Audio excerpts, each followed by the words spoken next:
Bonsoir à tous et bienvenue dans ce live sur Facebook. Donc cette 7e journée sur 7 de ce challenge de méditation de pleine conscience ensemble. Alors le temps que vous vous connectiez, j'attends un petit peu juste pour m'assurer que vous me voyez bien et que vous m'entendez bien. Donc pour les personnes qui sont connectées, est-ce que vous pouvez me faire un petit coucou dans les commentaires, me dire si vous m'entendez bien, parce que là cette fois-ci j'ai mis un micro. Donc voir si c'est ok, juste me dire dans les commentaires si le son, l'image est ok. Me faire, bonjour Lucas, est-ce que tu m'entends bien? Bonjour Laurence. Yes. Est-ce que vous pouvez juste me dire si vous m'entendez?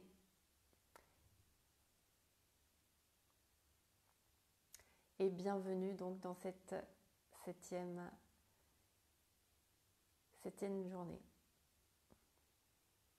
Alors je pense que je reçois les commentaires en décalage. Juste si vous pouvez me dire si vous m'entendez bien. Je pense que oui, puisque sinon généralement les gens se manifestent assez rapidement. Ok, ok pour le son, super. Ok, ouais, donc je pense que je les reçois vraiment en décalage. Coucou Pascal, ça fait longtemps. Donc, eh bien, donc dernier jour de cette série, donc que je vous offre donc pour pratiquer la pleine conscience ensemble. Super, le son est parfait. J'ai mis le micro.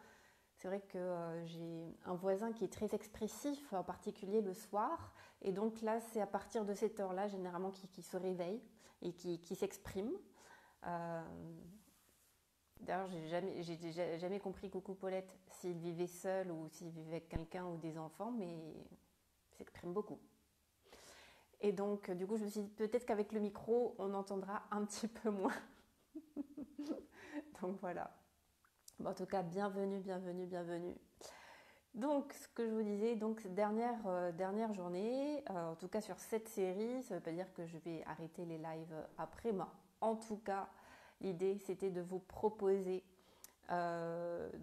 toute une série de méditations guidées et d'enseignements de pleine conscience où nous avons vu une attitude par jour différente pendant 7 jours.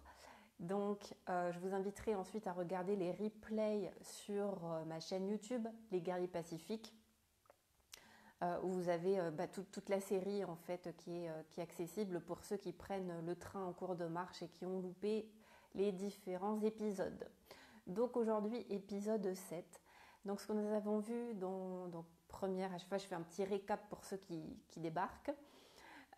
Donc la première journée, nous avons vu l'esprit du débutant, où je vous invitais à porter un regard neuf, et je vous invite toujours à cultiver cet état d'esprit, le regard neuf, l'esprit du débutant, qui consiste à observer les choses, mais aussi ses pensées, ses sensations, ses émotions, mais aussi son environnement, ses croyances, comme si c'était la première fois qu'on les découvrait.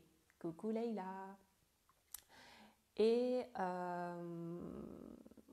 donc voilà, donc première journée, l'esprit du débutant.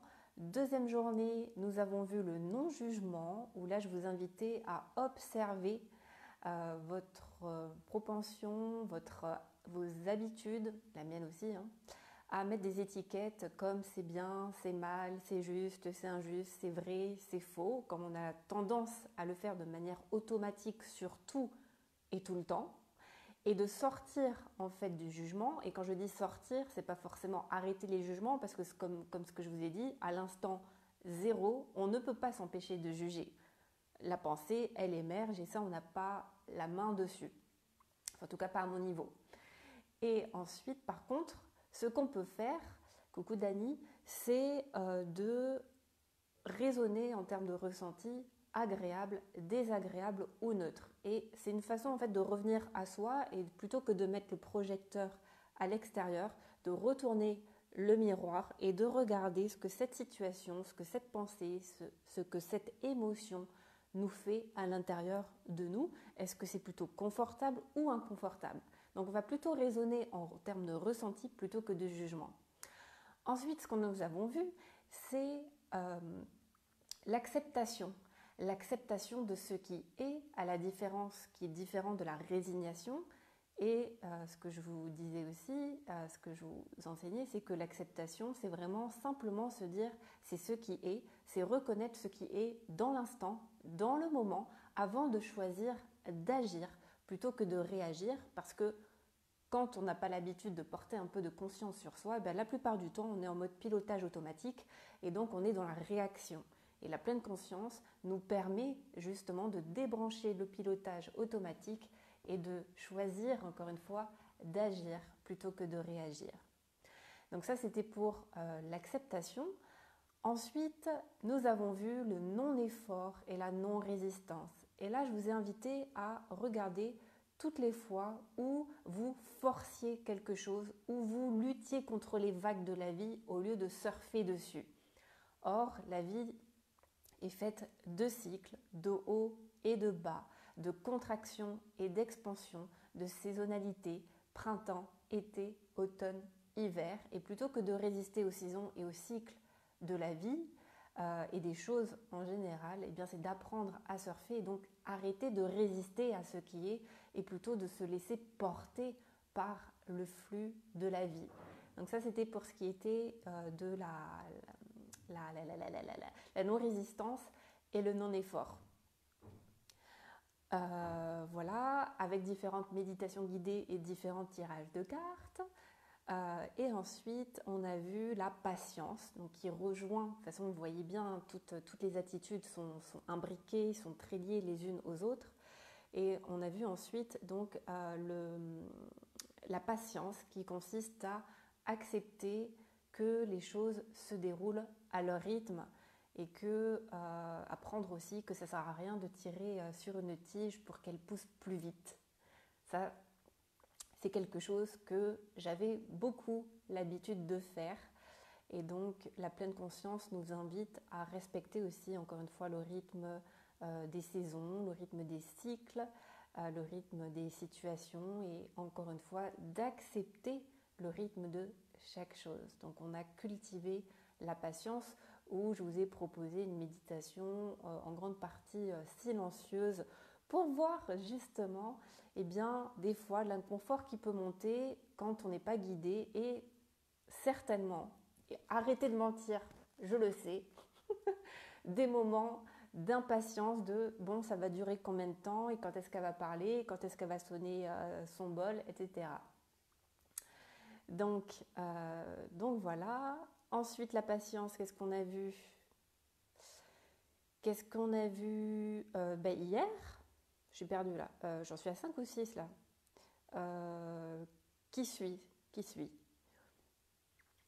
Donc, après, hier, on a vu quoi? La confiance, c'est ça. Hier, nous avons vu la confiance et moi, ce que j'appelle la foi, en fait. La confiance, c'est,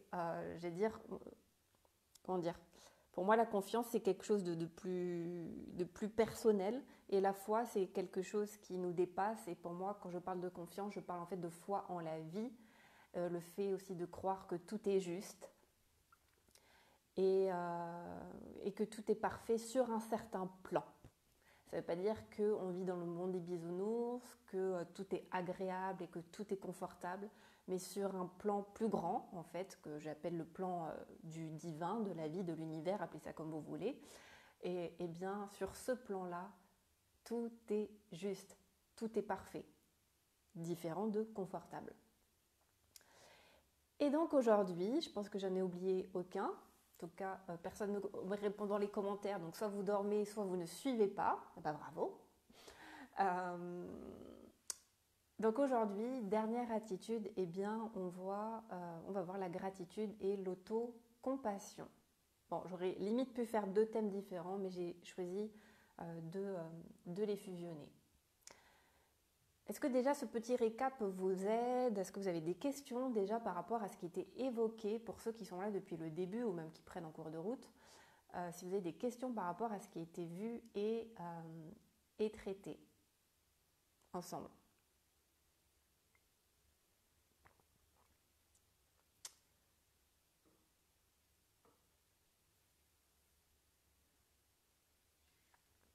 Vous êtes bien silencieux dans les commentaires ce soir. Ok, Étienne, tu suis, parfait. Ok, bon, c'est parce que je suis hyper claire. Ok, ben super, super. Bon, en même temps, c'est clair pour ceux qui sont là depuis le début. À quoi sert le bol tibétain? À rien. En tout cas, si. Enfin, moi, j'y mets pas de signification particulière. En tout cas, pour moi, ce son m'invite à me recentrer et à. C'est ce qu'on appelle souvent inviter le son de la cloche. Et c'est une façon en fait de se reconnecter et de ritualiser le début de la méditation. En tout cas, moi, c'est la signification que j'y mets. Peut-être que dans certaines traditions, notamment peut-être dans le bouddhisme, ça veut dire quelque chose en particulier, mais en tout cas, moi, le sens que j'y mets, c'est vraiment juste marquer le début de la méditation. Eh bien, bienvenue à ton chat, Sandy. Ok, bonjour Nathalie. Voilà. Alors aujourd'hui, donc le thème de la gratitude et de la compassion, je trouvais que la gratitude, c'est plutôt un bon thème pour terminer un cycle. Et c'est comme ça aussi que d'ailleurs je termine mon programme Pleinement Présent, qui est un programme de 10 jours où j'enseigne les bases de la méditation de pleine conscience, donc des exercices, des méditations guidées. Et là, eh bien, j'avais envie, déjà moi, je trouvais que j'avais envie de terminer par une touche positive, même si je crois que c'était plutôt agréable. Coucou Rémi. Eh bien justement, j'ai expliqué ce que c'est que l'autocompassion. J'imagine, en tout cas, vous allez me dire, mais plutôt c'était pour moi un cycle plutôt agréable à suivre. Et donc, je trouvais ça sympa aussi de terminer par une petite touche de gratitude. La gratitude, c'est quoi? C'est tout simplement être reconnaissant pour ce que l'on a déjà, plutôt que de toujours se tourner vers ce qu'on n'a pas encore sur le chemin qui n'est pas encore fait ou qu'il reste à faire. Mais de temps en temps aussi, de voir le verre à moitié plein plutôt qu'à moitié vide. Et puis aussi de parfois s'arrêter, se retourner et célébrer les petits pas qui ont été faits. Et donc par rapport à ce cycle qu'on vit ensemble, eh bien déjà j'aimerais vous inviter à peut-être célébrer, et là dans les commentaires, et notamment pour ceux qui ont suivi les différentes méditations que je vous ai proposées, peut-être de dire déjà dans les commentaires pourquoi vous avez de la gratitude, et là j'aimerais que ce soit envers vous, surtout puisque ça rejoint du coup le thème de l'auto-compassion. Pourquoi vous avez de la gratitude et vis-à-vis de vous en fait et par rapport à la pratique que nous avons effectuée ensemble.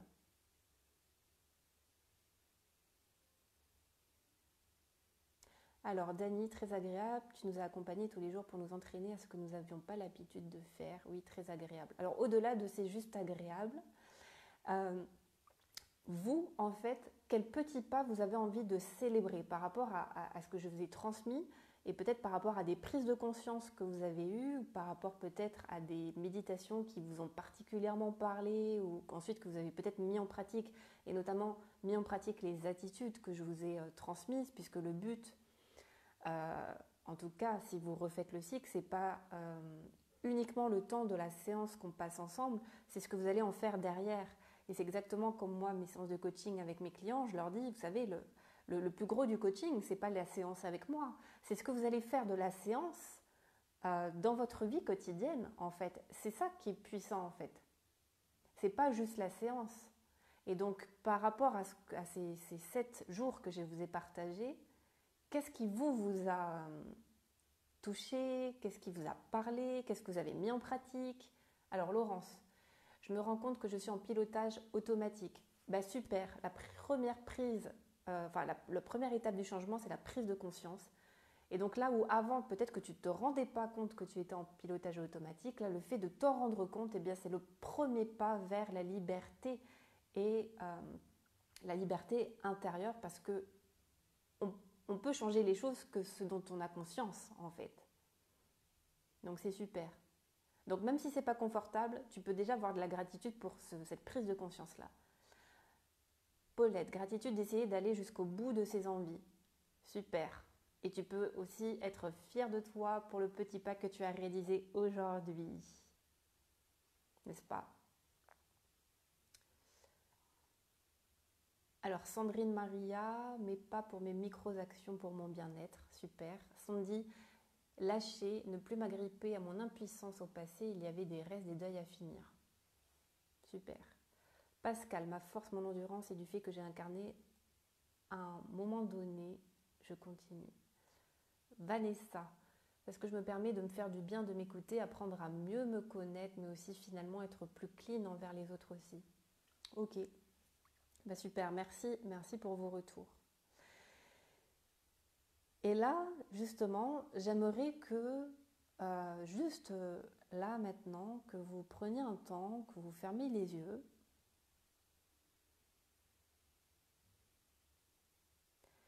Et que vous vous reconnectiez à un moment de joie et de bonheur simple que vous avez vécu cette semaine. Quelque chose de très simple. Un petit moment de bonheur simple. Ça peut être préparer un bon repas, faire une marche dans la nature, appeler un ami ou quelqu'un de la famille, écouter de la musique. Connectez-vous à un moment qui était agréable pour vous. Vous avez ressenti un bien-être, de la joie, de la paix.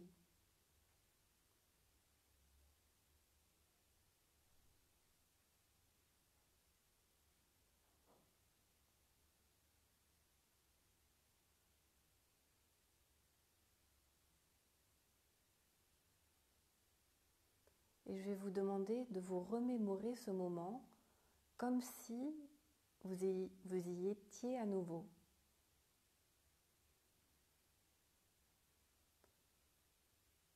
Et plus que dérouler le film, je vous invite à recontacter l'émotion, le sentiment que vous éprouviez à ce moment-là, dans le corps. C'est comment quand vous vous sentez joyeux, quand vous vous sentez apaisé, quand vous vous sentez serein, c'est comment dans le corps.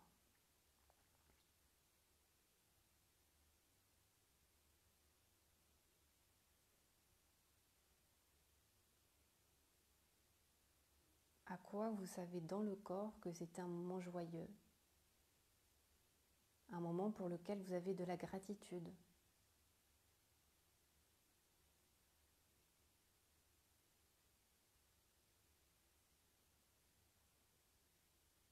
Et reconnectez dans le corps à ce moment où vous vous sentiez en gratitude, en joie.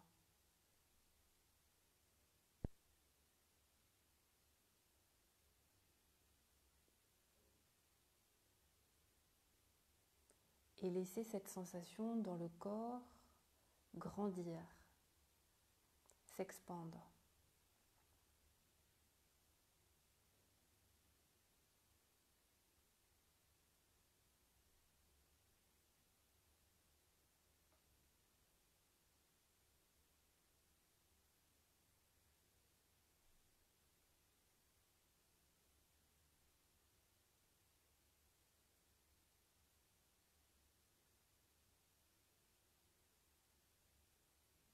Pourquoi vous avez de la gratitude?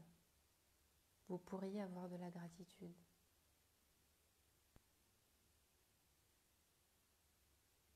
Cherchez quelque chose de très simple.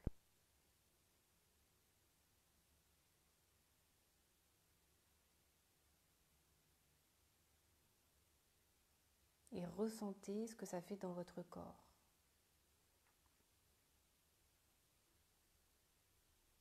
et laissez ce sentiment grandir, rayonner.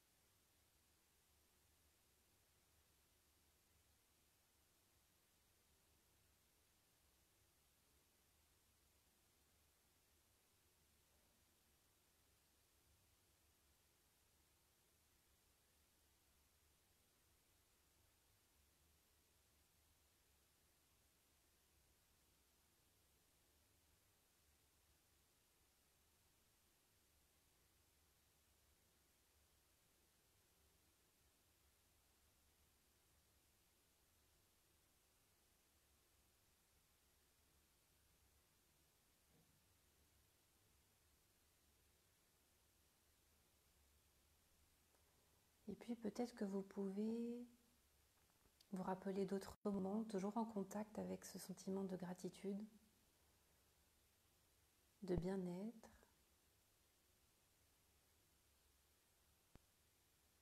Et peut-être rien que pour aujourd'hui, pourquoi vous pourriez avoir de la gratitude aujourd'hui?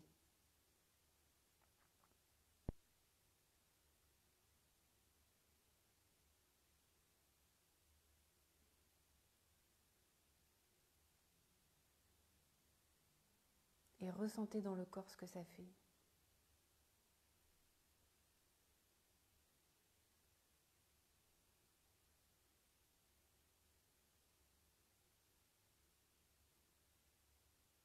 Et où dans le corps se manifeste cette joie, ce bonheur, cette gratitude? Pour vous, c'est où dans le corps?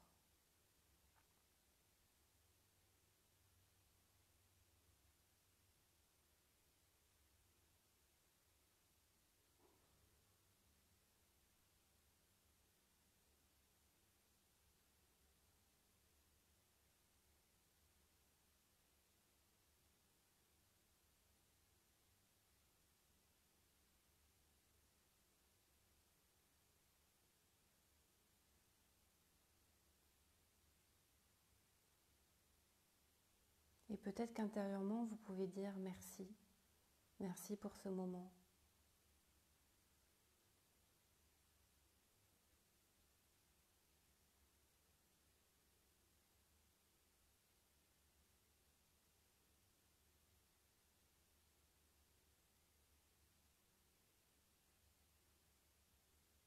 Merci d'être en bonne santé. Merci d'avoir de quoi manger. Merci d'être en sécurité.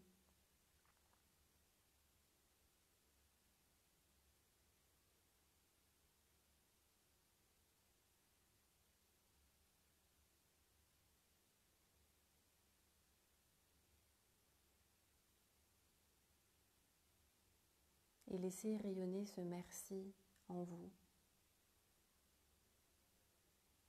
Ce sentiment de gratitude pour ce que vous avez.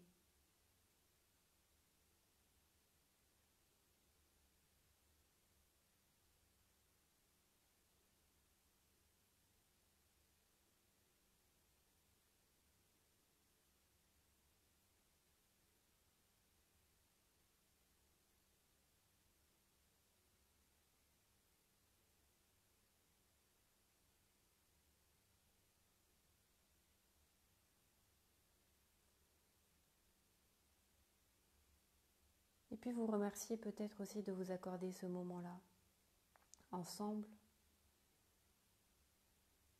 ce moment pour vous.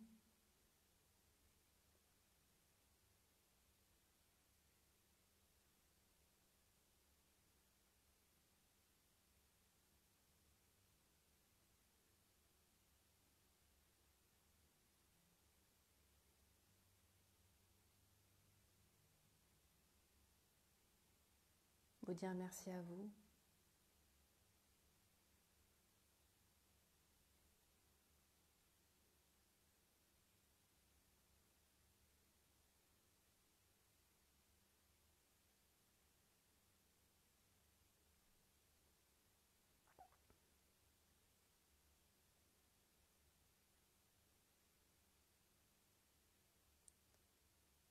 puis tout doucement, à votre rythme, ouvrir les yeux.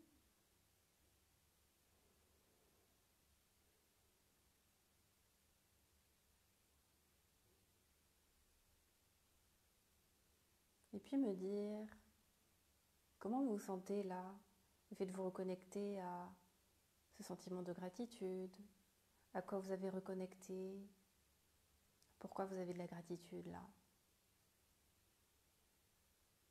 Et surtout, comment c'était dans le corps.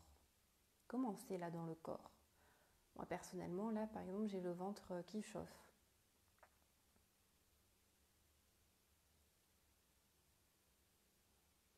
Je sens quelque chose de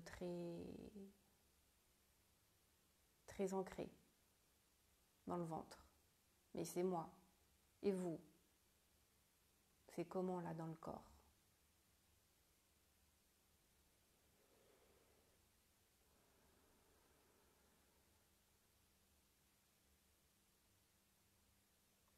Super, Véronique.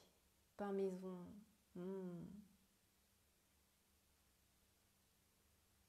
Tu me donnes faim. Delphine, la joie d'être juste là au centre de la poitrine, un espace infini s'ouvre et se diffuse. Génial.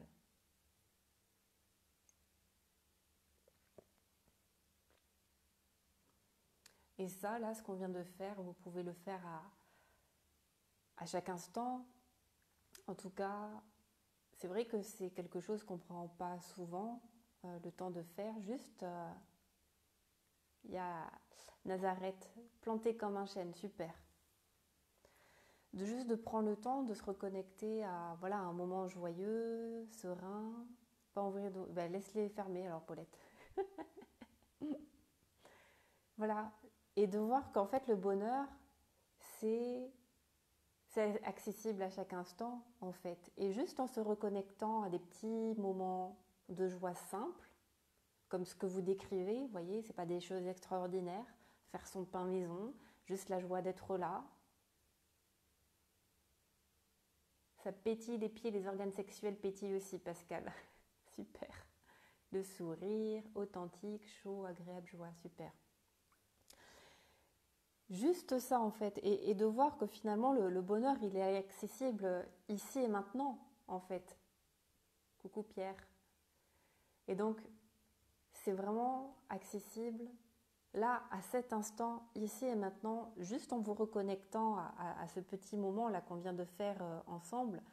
Vous voyez que il y a juste besoin de rien, juste fermer les yeux, se reconnecter à un moment pour lequel on a de la gratitude et encore une fois quelque chose de très très simple et de voir que eh ben là, avec tout ce que vous décrivez, ce qu'on cherche tous, c'est déjà là en fait. Sereine, j'avoue que ta voix. Merci Véronique. C'est vrai qu'être guidée, ça aide. Hein.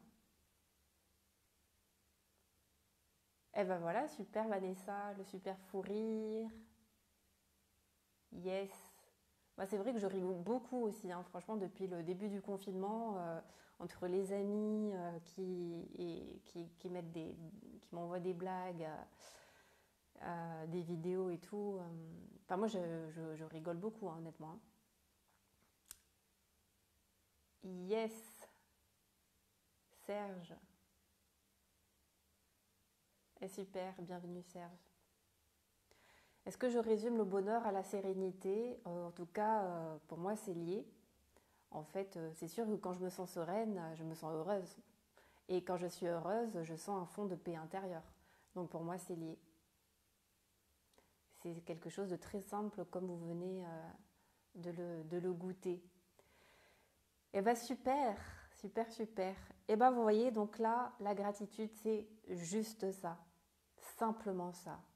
Pas plus. Pas besoin de faire des rituels, des mantras compliqués. Juste ce qu'on vient de faire. En tout cas, et là, ce qu'on vient de faire aussi, c'est de voir que c'est aussi une expérience très physique en fait, qui est corporelle. Parce que c'est une chose de se dire, voilà, j'ai de la gratitude pour, ouais, c'est bon, je suis en bonne santé, j'ai de la nourriture dans mon assiette, ok, mais ça reste très mental. Mais là, ce qu'on vient de faire, c'est vraiment de se reconnecter au corps et de sentir et de faire monter ce sentiment-là, en fait, dans le corps et de reconnecter toujours à la sensation physique. Le secret, il est là.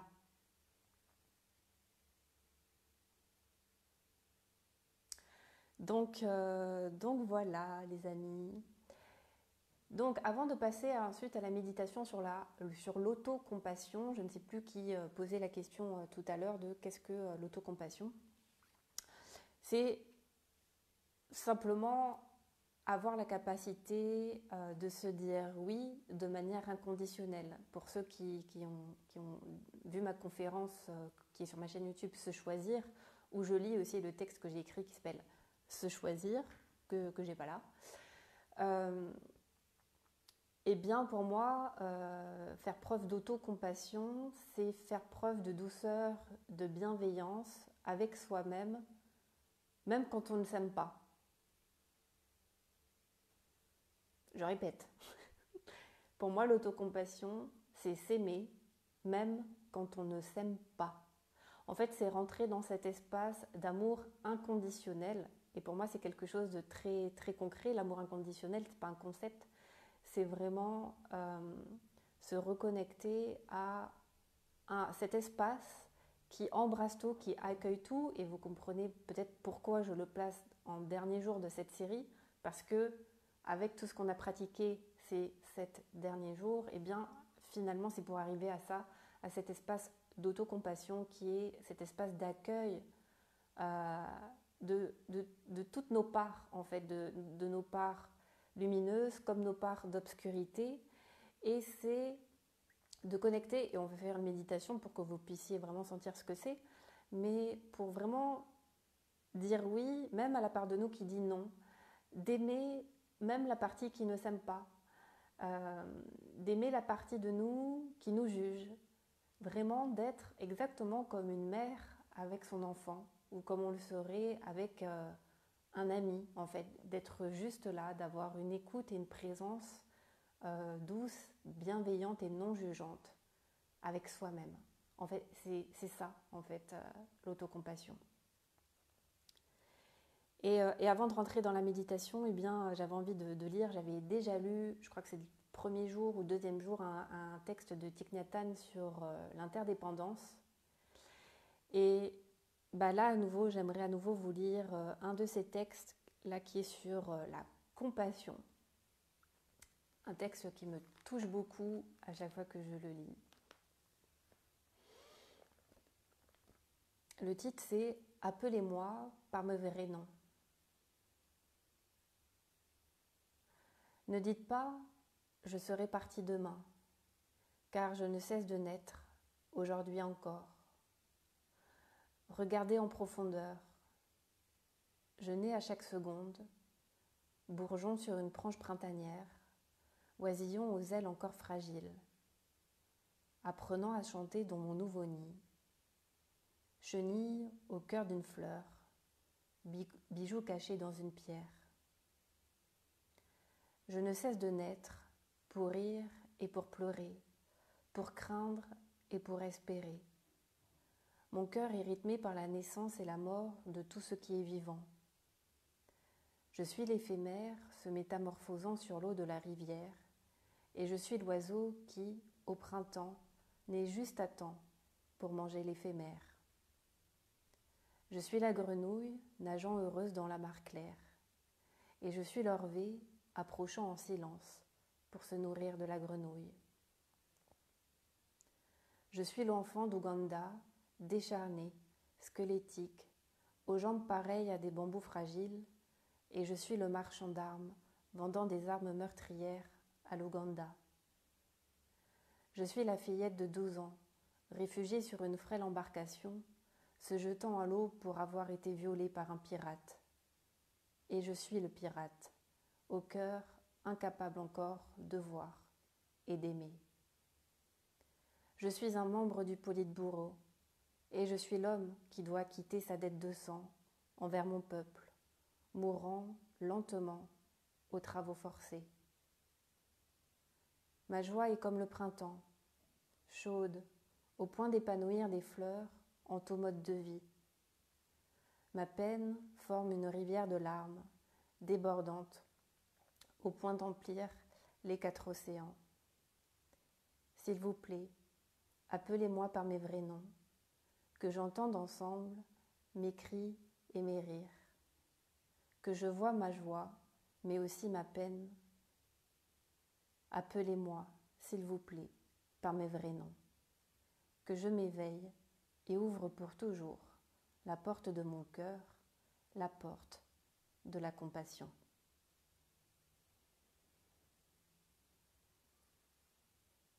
Thich Nhat Hanh.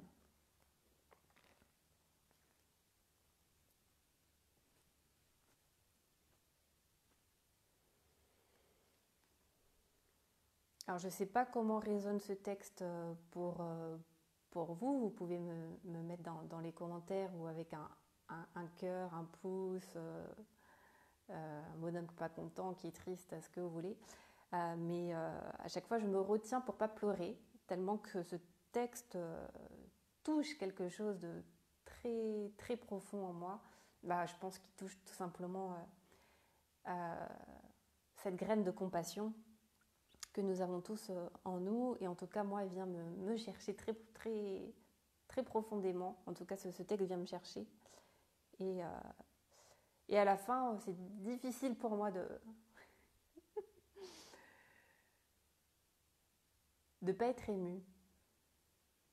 Exactement, Dani, on a un tout, le bien et le mal, le beau et le mauvais. On est les deux, et oui, on est les deux. Et je trouve que ce texte est magnifique pour ça, parce que, comme il le dit si bien, nous sommes tout, en fait, le bon et le méchant, la victime et le bourreau. Nous sommes tout. Et c'est ce que d'ailleurs j'explique, je partage mon expérience, notamment dans ma conférence Se choisir, où je raconte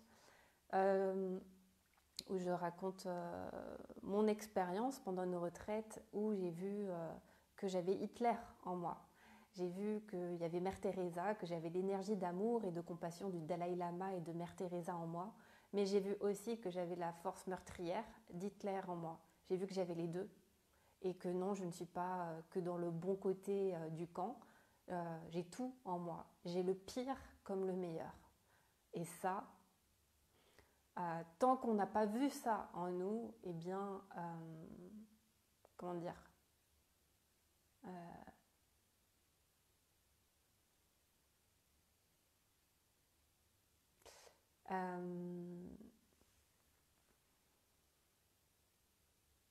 on ne se connaît pas vraiment, en fait. Alors, quel est le titre du livre? Je ne sais pas. En fait, c'est un texte que j'avais trouvé sur Internet, donc je ne sais pas en fait dans quel livre, mais en tout cas, Thich Nhat Hanh, il en a écrit des tonnes, des bouquins, mais celui-là, donc je ne sais pas dans quel livre il est.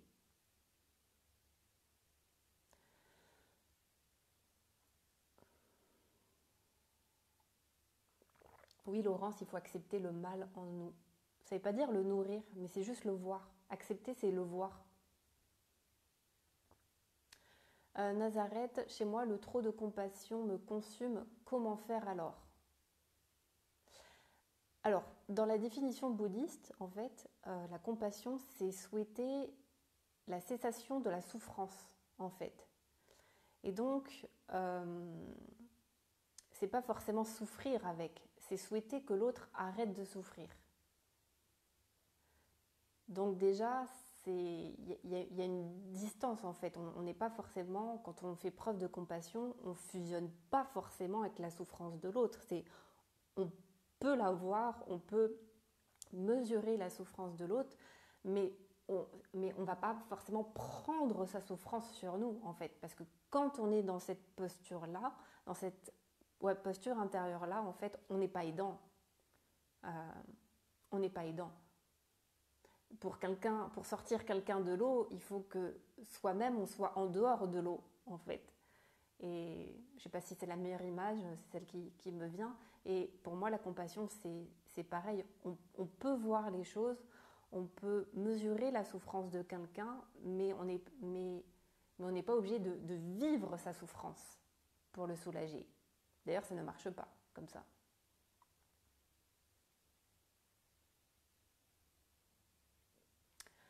Donc voilà. En tout cas, le titre du texte s'appelle « Appelez-moi par mes vrais noms ». Est-ce que ça répond à ta question? Compassion sans émotion? Non, ça ne veut pas dire de devenir un roc insensible.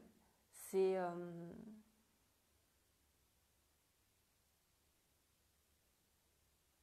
je ne sais pas trop comment l'expliquer en fait. C'est...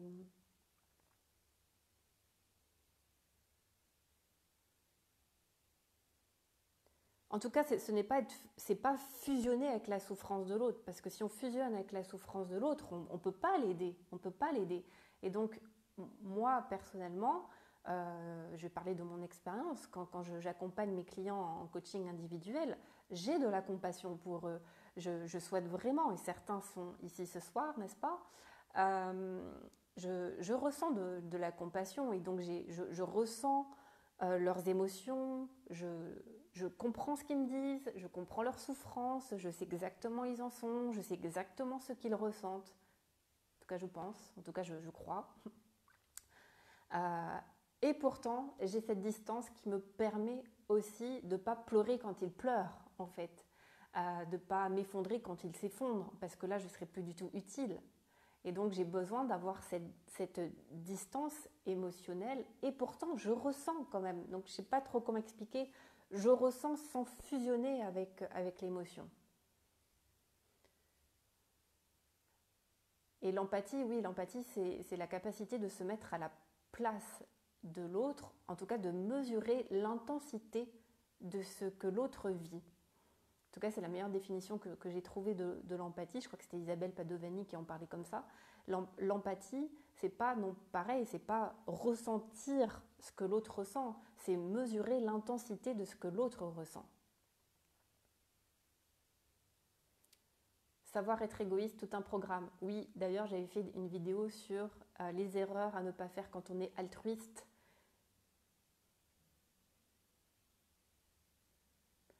C'est cette distance qui est difficile à trouver. Est-ce que je parle plutôt d'empathie? Oui, on peut dire ça. Mais l'empathie et la compassion, c'est lié et en même temps, c'est deux choses différentes. La compassion, c'est souhaiter que l'autre soit libéré de la souffrance et lui souhaiter d'être heureux. Mais le sentiment de base, c'est un sentiment, un élan altruiste, un élan d'amour en fait pour l'autre. S'aider soi-même avant de pouvoir aider les autres, c'est important, c'est indispensable même. Savoir limiter l'impact de ses propres émotions. Oui, et là après ça dépend du contexte. Je ne dis pas qu'il faut réprimer ses émotions. Moi je suis pour l'expression des émotions. Mais là je vais vous partager dans un contexte particulier qui est quand j'ai ma casquette de coach avec mes clients, je ne vais pas me mettre à pleurer avec eux. En fait, j'ai cette distance émotionnelle qui me permet justement d'avoir de la hauteur pour pouvoir les guider. Donc voilà, est-ce que c'est plus clair? Mais c'est un sujet, vaste sujet, hein, et que j'ai mis longtemps. Hein, au début, moi, quand j'ai commencé mon activité de coach, c'était compliqué pour moi. Des fois, quand certaines personnes me racontaient leur traumatisme, etc., ou des moments difficiles, des fois, j'en rêvais la nuit. Et donc, je voyais bien que j'arrivais pas à me décoller, en fait, des histoires de mes clients. Et aujourd'hui, maintenant, quand la séance, elle est finie, elle est finie. Je passe à autre chose. Je colle plus, je fusionne plus avec l'émotion et l'histoire de mes clients.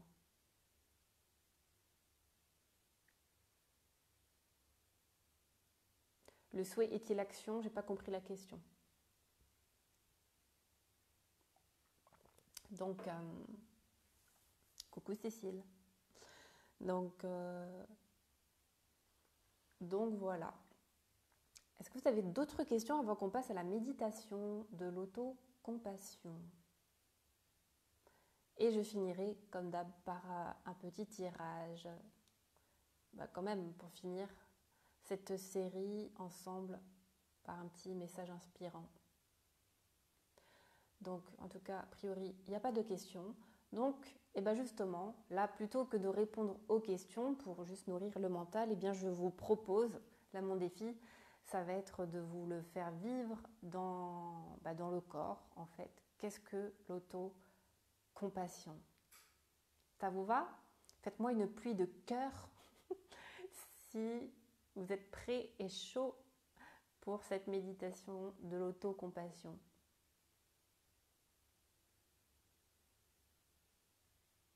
Merci Véronique. Donc c'est un petit moment que tu me suis alors. J'ai beaucoup cheminé. Et je chemine encore. Hein. Super. C'est cool. Je vois plein de cœurs. C'est marrant. Alors, du coup, pour cette méditation, vous commencez à avoir l'habitude. Je vous invite à avoir une posture digne et confortable.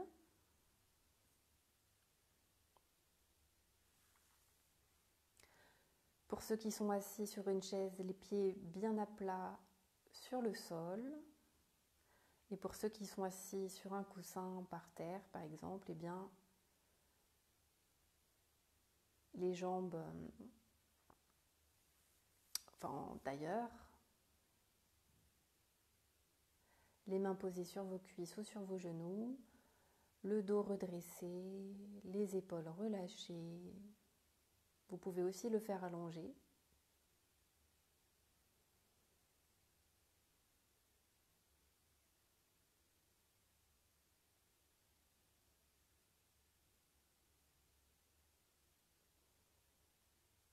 Le menton est légèrement rentré, donc pour avoir la colonne vertébrale droite. Et puis rappelez-vous d'avoir une posture digne et confortable. Donc ni trop tendu, ni trop tendu, ni trop détendu. La voie du juste milieu.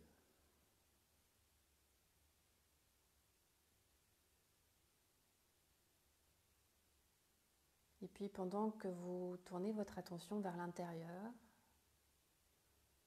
je vous invite encore une fois à dédier les bienfaits de cette pratique déjà à vous-même.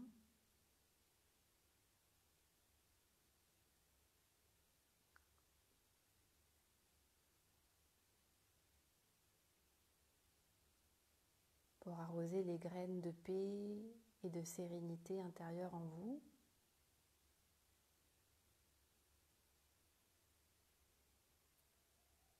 Et que votre paix et votre sérénité puissent bénéficier aussi à tous les êtres et aux gens autour de vous.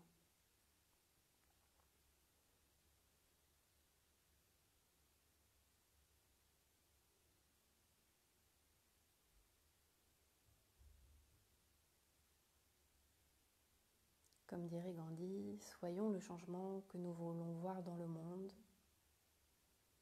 Et si nous aspirons à un monde plus en paix,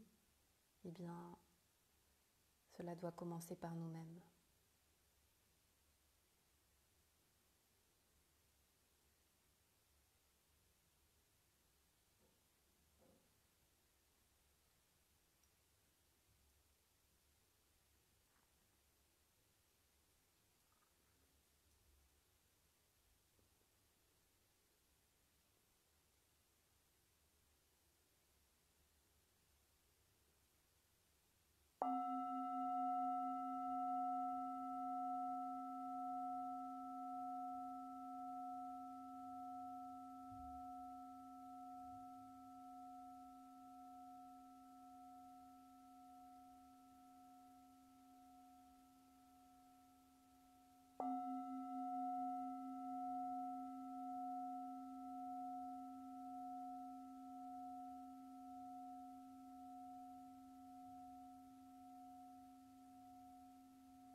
Puis pour commencer, portez simplement votre attention sur votre souffle tel qu'il est, ici et maintenant,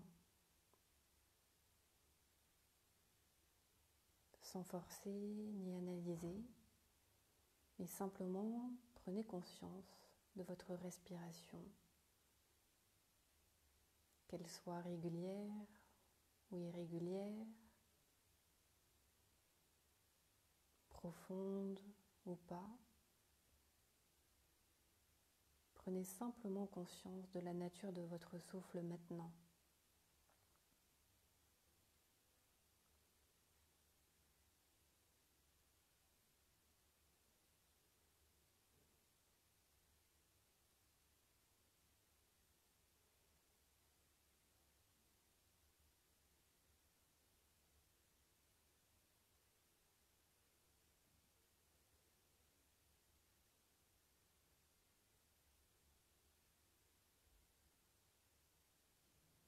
À l'inspiration, vous pouvez peut-être sentir vos épaules, votre poitrine et votre ventre se soulever. Et à l'expiration, sentir vos épaules, votre poitrine et votre ventre retomber.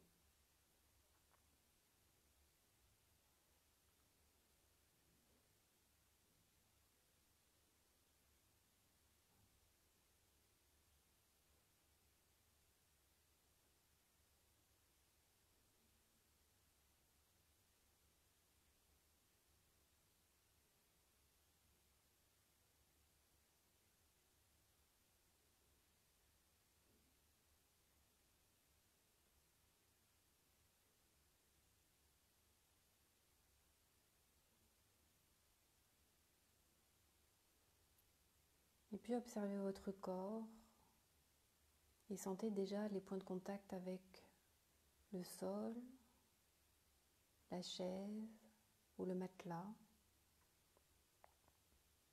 Toutes les parties de votre corps en contact avec une surface.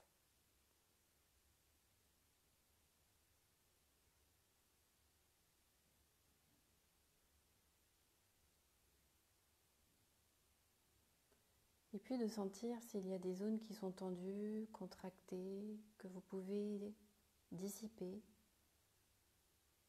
sur l'expiration. En relâchant tout ce qui n'a pas besoin d'être tendu, comme les muscles de votre visage, vos épaules, vos bras, vos mains, votre ventre, vos jambes. Observez toutes les tensions, les contractions qui n'ont pas lieu d'être et relâchez-les.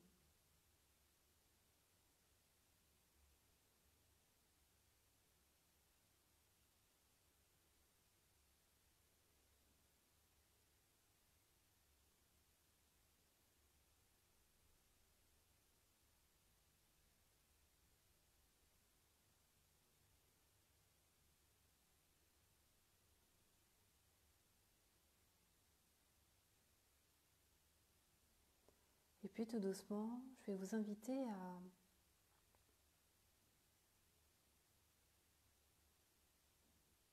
contacter une partie de vous, peut-être qui vous juge de temps en temps. Vous reconnecter à un jugement négatif que vous avez à propos de vous-même parfois.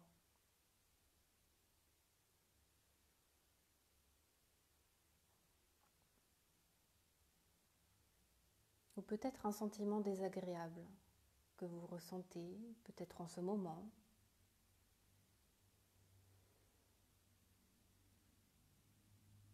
Dans tous les cas, quelque chose de désagréable, que ce soit une pensée ou une émotion.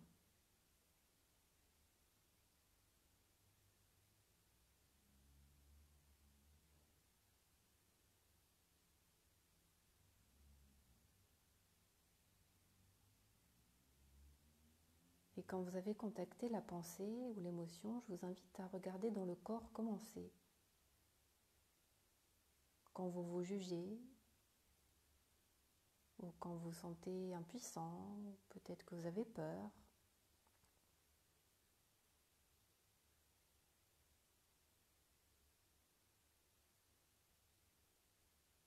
Commencez dans le corps.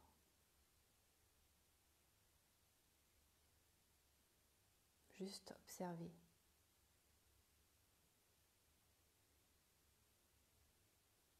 Peut-être des pensées comme tu es trop ceci, tu n'es pas assez comme cela,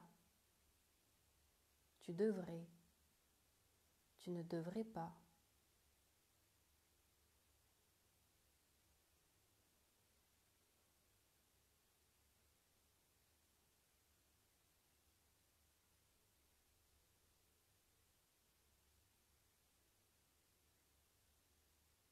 Quelque chose qui vous chagrine.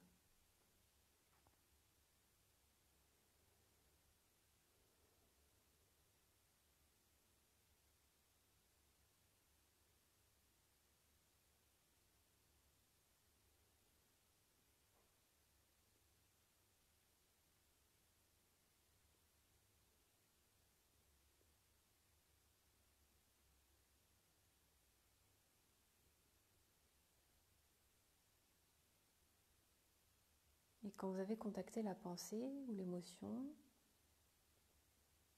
revenez au corps et regardez peut-être une partie de corps qui se serre, qui se noue,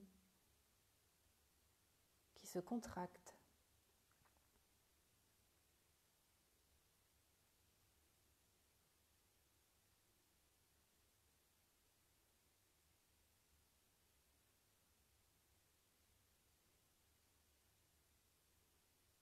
Et restez avec.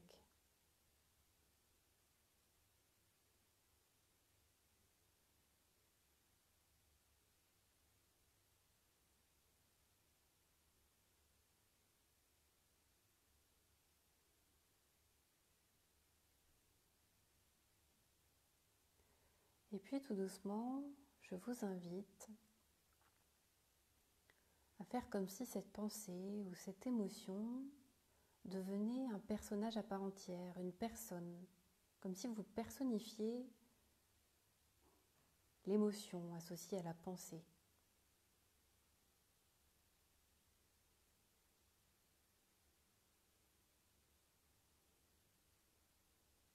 Et vous allez la mettre sur un banc ou sur un fauteuil à côté de vous.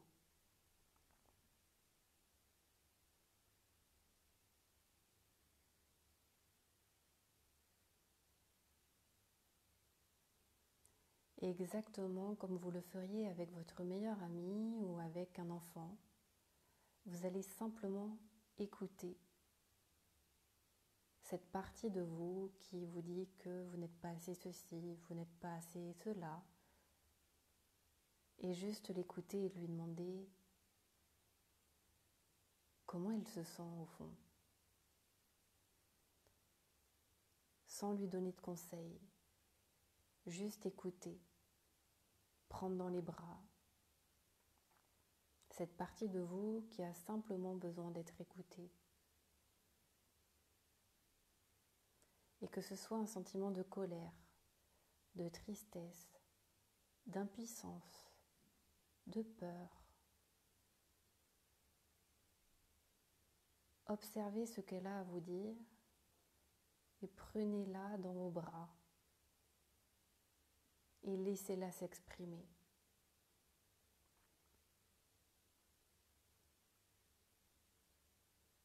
Apportez-lui toute la tendresse, la bienveillance et le non-jugement que vous apporterez à un enfant qui est triste, qui se sent impuissant ou qui est en colère.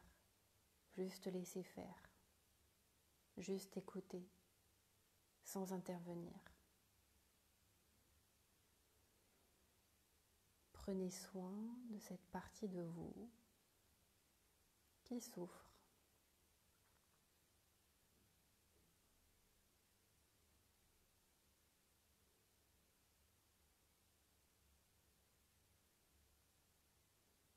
Donnez-lui un espace d'accueil, d'écoute, bienveillance et de non-jugement.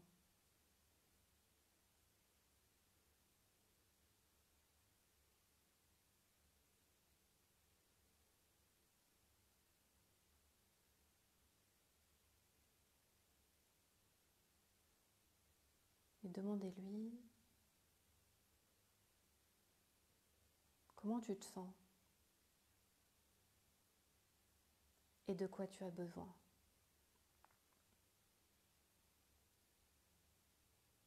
Juste écouter.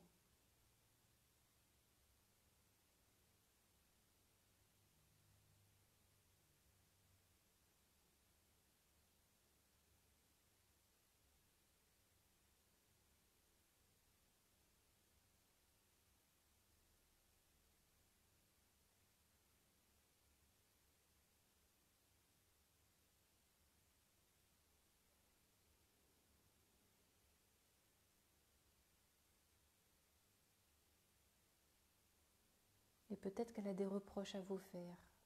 Écoutez-la, sans réagir.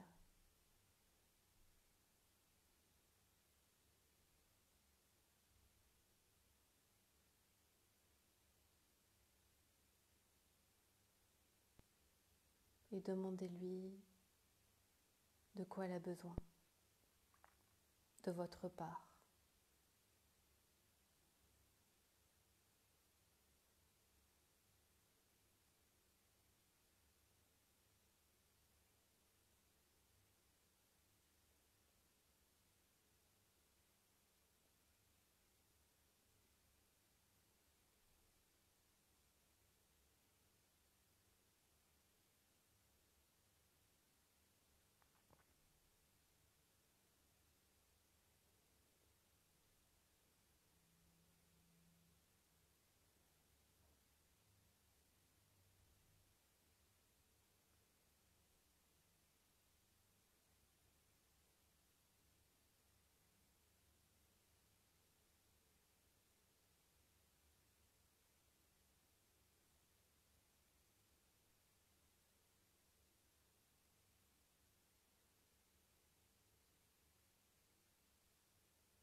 Et puis regardez comment elle se sent maintenant, le fait d'avoir été écoutée,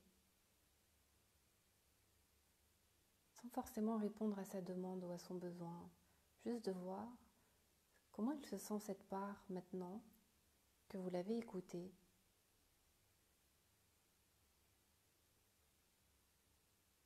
Comment c'est là, dans le corps.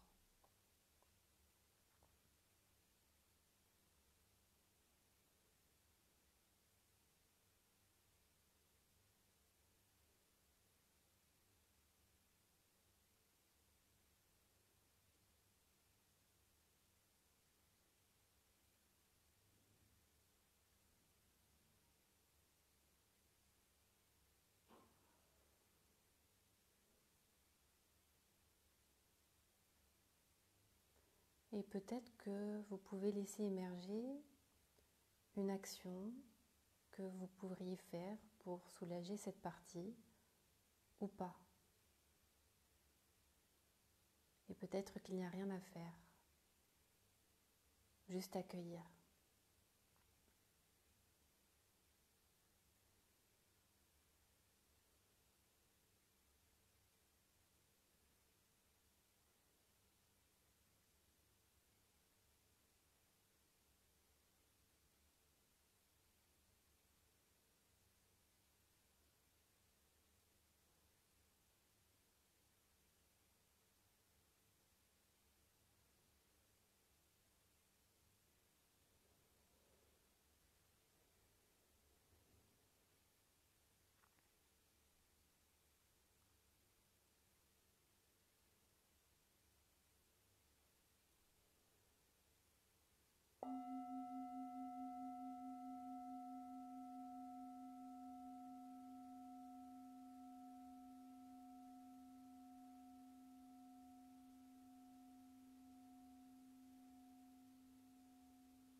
Et puis à votre rythme, doucement, vous pouvez ouvrir les yeux.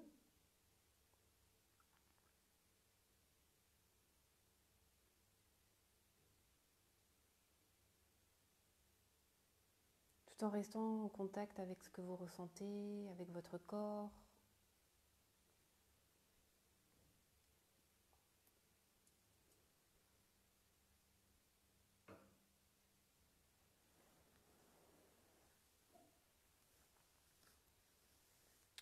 Et puis me dire comment vous vous sentez maintenant,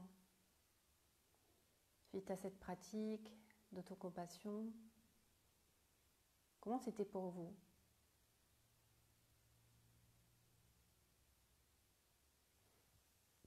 Alors, peut-être je vois que tu me dis gros bug, plus rien. Apparemment ça a repris.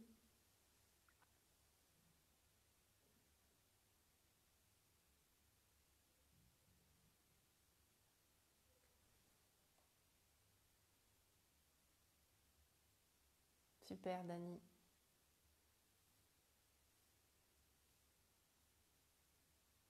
Ok Paulette, eh ben écoute.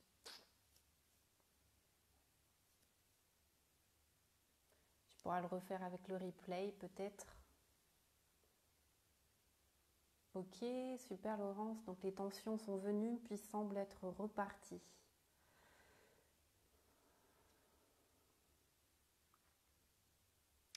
Donc en tout cas là, c'est quoi le principe?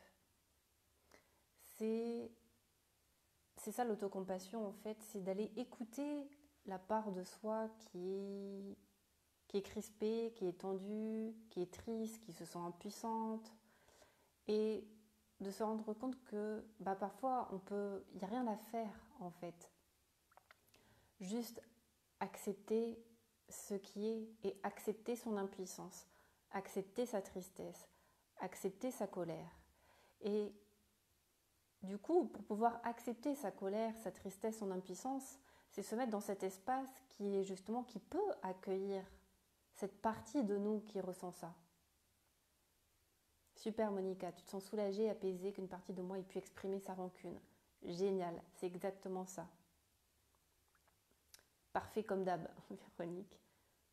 Mon émotion m'a fait un reproche, c'est la première fois que je rentre en contact avec elle. Génial, Bénédicte, c'est exactement ça. Donc l'idée, c'est ce qu'on a fait, c'est mettre l'émotion, le jugement sur un banc, donc se dissocier de l'émotion, se dissocier du jugement et lui dire « je t'écoute, qu'est-ce que tu as à me dire ?» sans avoir l'intention d'intervenir, sans intention de résultat, sans lui apporter des solutions, quand on a l'habitude de le faire d'ailleurs avec les amis qui nous ont rien demandé. Génial, des portes sont ouvertes, super Aurore. Et souvent, mais moi la première, avant d'apprendre tout ça, avant d'être coach ou ça, moi mon réflexe, un ami ou une amie me partage des difficultés, du coup je comprends qu'elle a besoin de conseils. Mais la plupart du temps, quand on a un souci ou on a juste envie d'être entendu, d'être rejoint dans ce que l'on vit, on n'a pas forcément envie d'avoir des conseils. Et moi, l'année dernière, j'ai vécu un passage assez compliqué dans ma vie.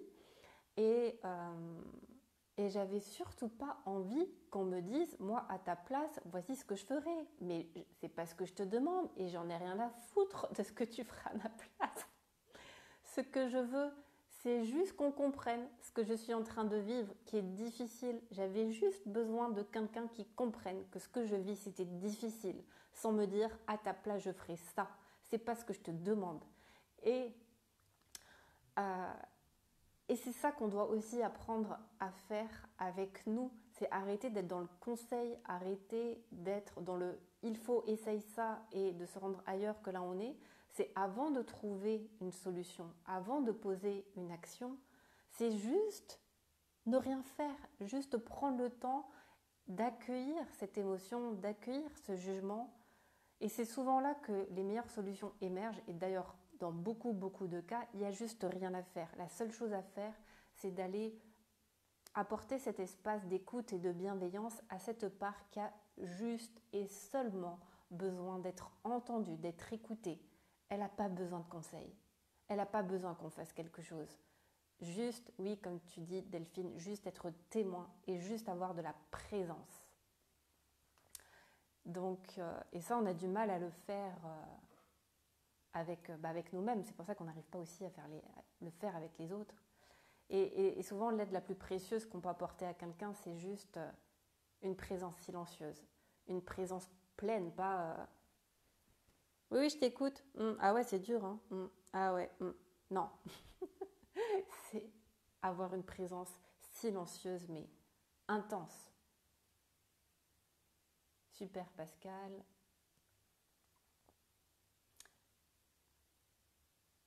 Super, Vanessa. Yes. De l'écoute et de la compassion, exactement. Eh bien, super. Eh bien, écoutez, pour terminer, ce que je vous propose, c'est un petit tirage, toujours de mon oracle Maasai, de Xavier Perron. Et un petit message pour terminer ce cycle ensemble. Et puis si vous avez des questions, c'est le moment. Je ferai sûrement d'autres lives, mais là pour l'instant je ne les programme pas, ce sera plus spontané, donc je ne ferai pas forcément une annonce ou j'en ferai une demi-heure avant, tiens là j'ai une envie de faire un live. Mais en tout cas sur cette série-là, en tout cas je pense que donc vous pourrez la revoir en replay sur YouTube. De toute façon, cette pratique, c'est une pratique qui demande de la constance, de la persévérance, de la pratique, et c'est clair que c'est pas en une fois que ça suffit, c'est une pratique, tout simplement. C'est les abdos fessiers de l'esprit. Super, Monica. Yes. Alors, petit tirage.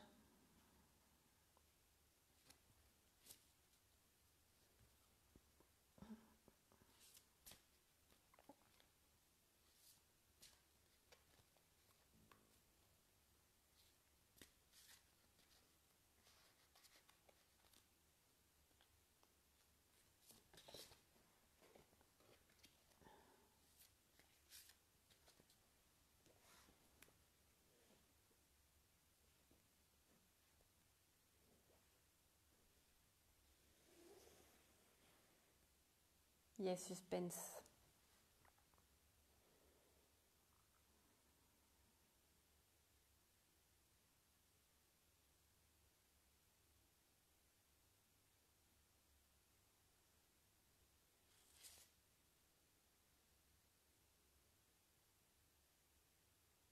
J'ai jamais tiré celle-là. Nul n'en a jamais fini, seule la montagne a terminé de croître.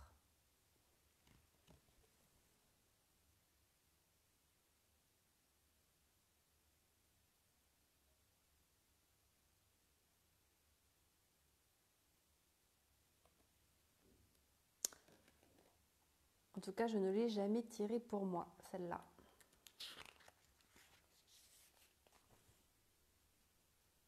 Alors, bleu, bleu, bleu.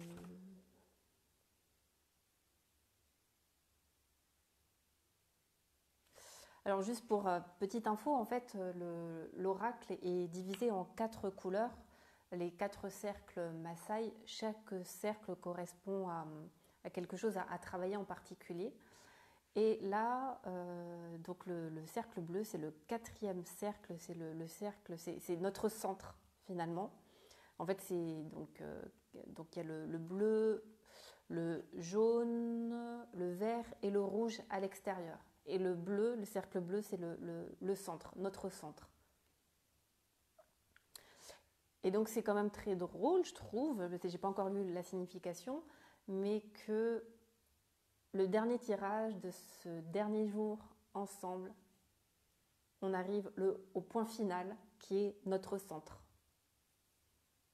Et donc juste pour vous lire la signification donc, du 4e cercle qui est le cercle bleu. Donc le 4e cercle de couleur bleue vous permet d'avancer vers un objectif de vie, le vôtre, en pleine conscience. Il vous amène subtilement et irrésistiblement à mobiliser toutes les forces qui sont en vous autour d'un point central, votre jardin intérieur, mais aussi votre destinée. Petit à petit, avec votre cible bleue, toujours au plus près de votre cœur et de vos pensées, vous vous libérez du poids de l'indécision et rentrez dans le monde réel qui est en vous et non à l'extérieur. Ne gaspillant plus votre énergie en tous sens, vous êtes apaisé, équilibré physiquement et psychiquement. Et c'est pas beau ça? Alors qu'au début, la première carte que je vous ai tirée, c'était le rouge. Enfin, c'est quand même drôle. Le rouge qui est le cercle extérieur. Donc pour les Maasai, c'est le premier cercle sur lequel on va travailler et progressivement, après, on se rapproche du centre. Donc c'est quand même très drôle. Et donc la signification de cette carte.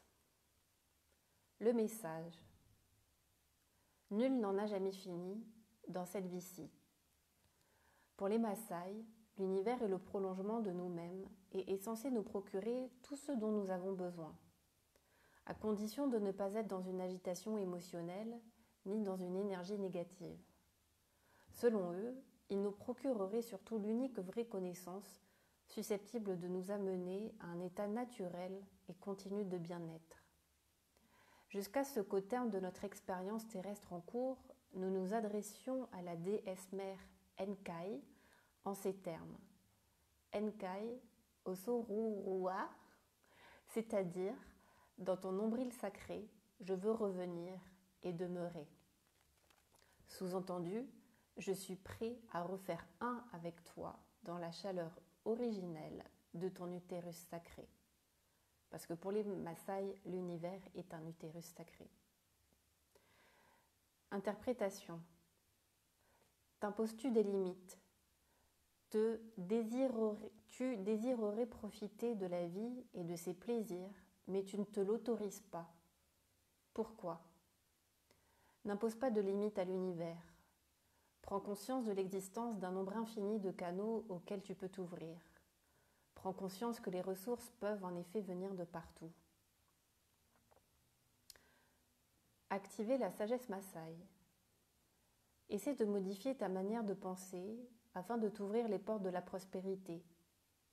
Une fois par jour, assieds-toi et ouvre grand les bras en affirmant « Je désire changer » et « Je désire me défaire de mes anciennes croyances négatives ». Enfin, je suis ouvert et réceptif à tous les biens et à toutes les richesses de l'univers.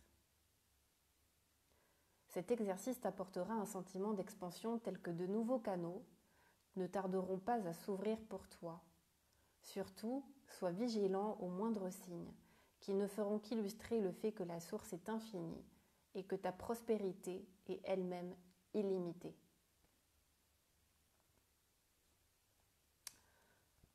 Voilà, voilà. Qu'est-ce que ça vous inspire ?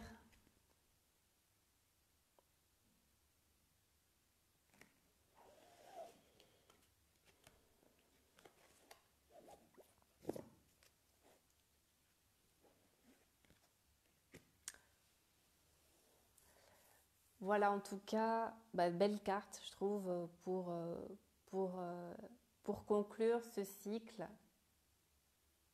Impressionnant, je me sens absolument concernée, Vanessa. Super, il n'y a pas de hasard. Et voilà, et bien écoutez, si vous avez des questions, c'est now. Sinon, je vais conclure tout doucement moi, en vous témoignant ma gratitude pour votre participation, pour les personnes qui sont là depuis le début, qui pratiquent. Et, et voilà, voilà, comme dirait Gandhi, soyons le changement que nous voulons voir dans le monde. Et si vous êtes là ce soir, c'est que d'une certaine façon, c'est pas d'une certaine façon, vous contribuez à un monde meilleur en reconnectant à vous-même, en vous apportant du bien-être, en prenant soin de vous, et bien vous prenez soin du monde. C'est aussi simple que ça. Et, et donc, je vous souhaite beaucoup de joie et de bonheur. De toute façon, on reste en contact.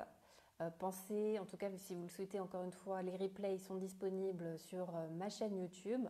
Donc pour refaire les différentes méditations.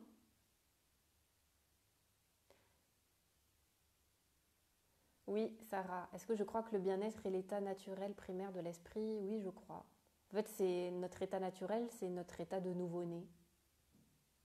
Un état de joie et de béatitude profond qu'on a perdu en grandissant.